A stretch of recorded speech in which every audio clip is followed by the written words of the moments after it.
തിരുവനന്തപുരം നെയ്യാറ്റിൻകരയിൽ അച്ഛനും മകളും ചേർന്ന് യുവാവിനെ കുത്തിക്കൊന്നു. കണ്ണറവിള സ്വദേശി മനുവാണ് കൊല്ലപ്പെട്ടത്. പ്രതികളായ ബിജു, മക്കളായ അമ്പാടി, മിഥുൻ, പ്രായപൂർത്തിയാകാത്ത ആൺകുട്ടി എന്നിവർ പോലീസ് കസ്റ്റഡിയിലാണ്. മുൻ വൈരാഗ്യമാണ് കൊലപാതകത്തിന് കാരണമെന്ന് പോലീസ് അറിയിച്ചു. പ്രതികളെ ഇന്ന് കോടതിയിൽ ഹാജരാക്കും.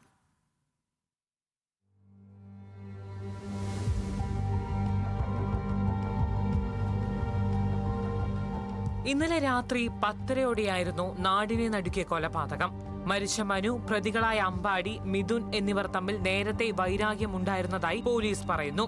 ഇന്നലെ രാത്രി മനുവിന്റെ കണ്ണറവിളയിലെ വീടിന് സമീപം പ്രതികളുടെ സുഹൃത്തിന്റെ ബൈക്ക് പെട്രോൾ തീർന്ന് ഓഫായി. പിന്നാലെ ഇന്ധനം വാങ്ങി നിറച്ച് വാഹനം സ്റ്റാർട്ട് ചെയ്തു. വാഹനത്തിൽ നിന്ന് അമിതമായി ശബ്ദം ഉണ്ടാക്കിയെന്നാരോപിച്ച് മനു ചോദ്യം ചെയ്യാനെത്തി.